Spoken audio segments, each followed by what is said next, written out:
Hey everybody, welcome to TIW Podcast. I'm Eric, and today I watched WWE SmackDown episode 1058, which was broadcast on November 29th, 2019. I'm a few days behind on watching everything. I'm recording this the following Tuesday, December 3rd. So I know a little bit of what happened at the upcoming Starrcade, and I saw a couple of spoilers for the upcoming Raw and all of that, but I'll get to those when I actually watch them, or at least the Hulu version of Raw anyway. And I also I will be doing a separate episode for 205 Live this week. This past weekend, the reason I'm really far behind, or part of the reason, is that this past weekend, or on Black Friday and Small Business Sunday, or whatever, Saturday, or whatever it is called.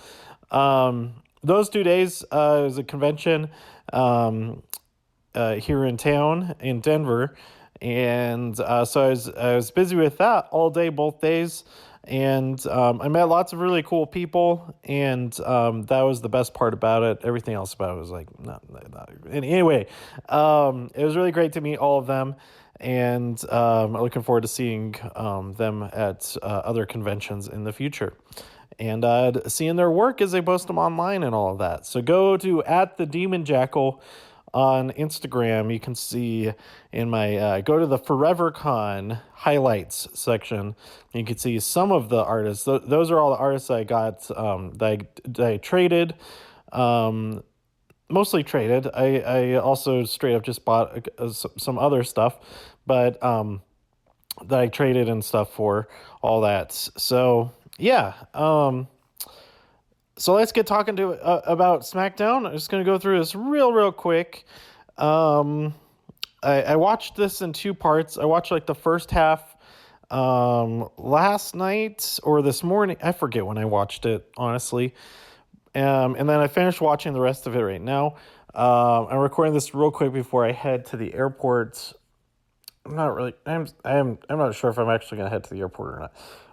But the current plan is to head to the airport to take another quick trip to Orlando, and see some more NXT action, because Dakota Kai versus Rhea Ripley is happening.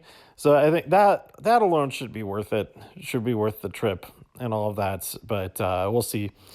We'll see how I feel after recording this, and then after a few minutes after that, we'll see what's going on. But anyway.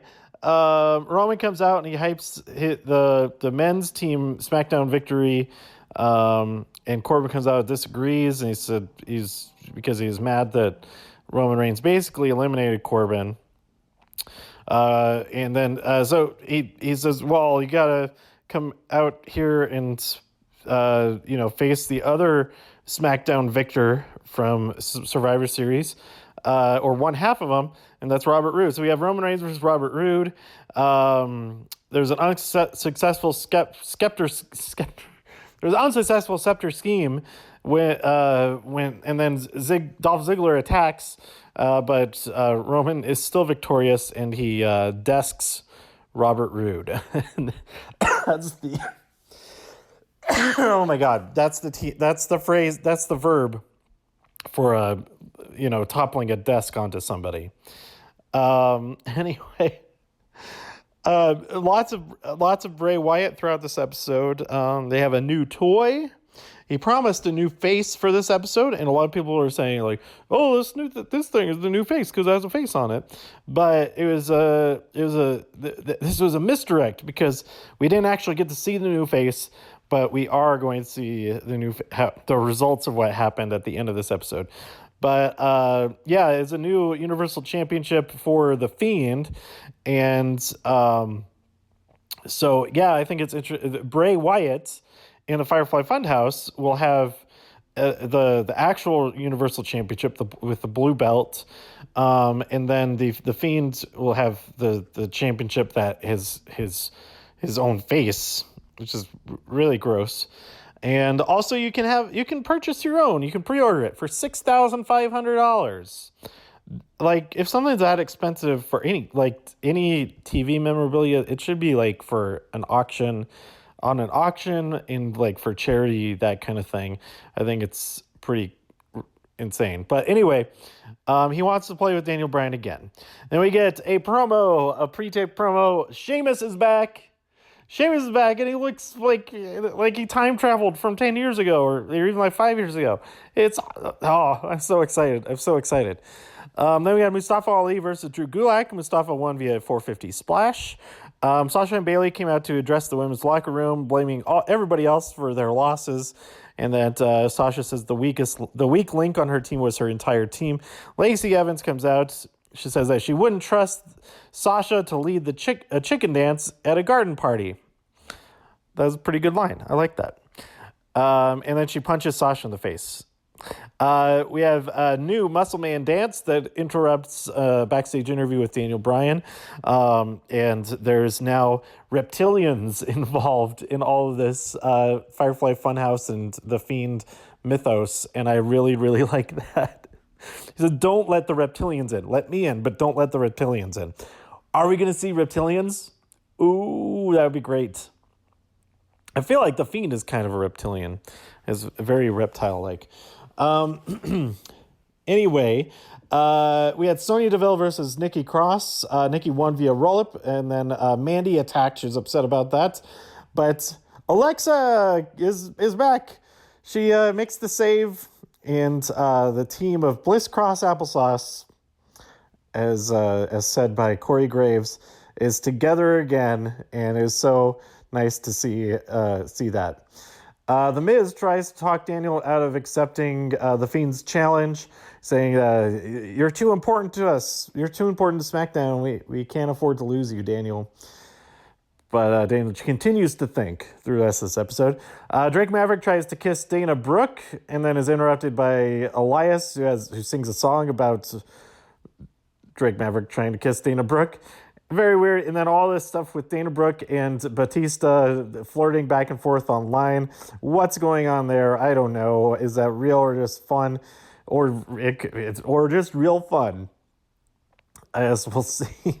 I was following all that, and then when I got behind on shows, I stopped checking on Reddit and everything, so I wouldn't get as many spoilers. But yeah, it's interesting and weird, and I don't know if I want to know anymore.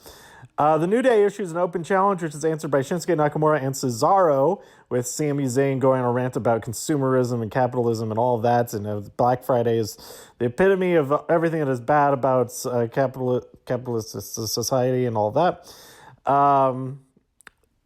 Sami Zayn tries to...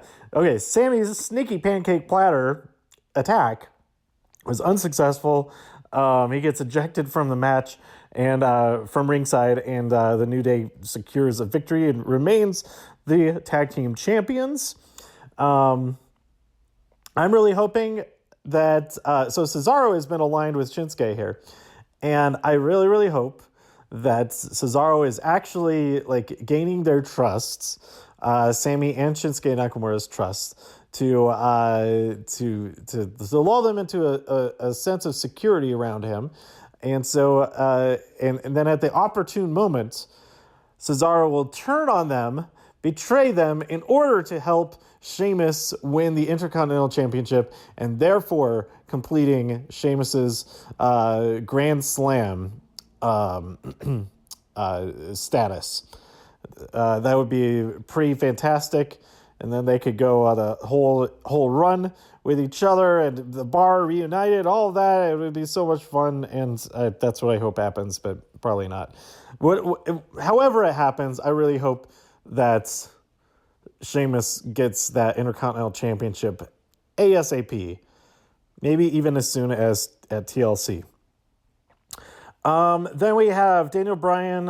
He comes out and he says, everybody's saying that I would be changed by facing the Fiend, but maybe I needed to be changed. And during that match, I did feel changed, and it was because of you. Talking about the audience. He said, I said the yes movement was dead, but I think you've brought it back to life. Bray comes back on the Firefly Funhouse TV screen, and he says, hey, Daniel Bryan, you helped build this place.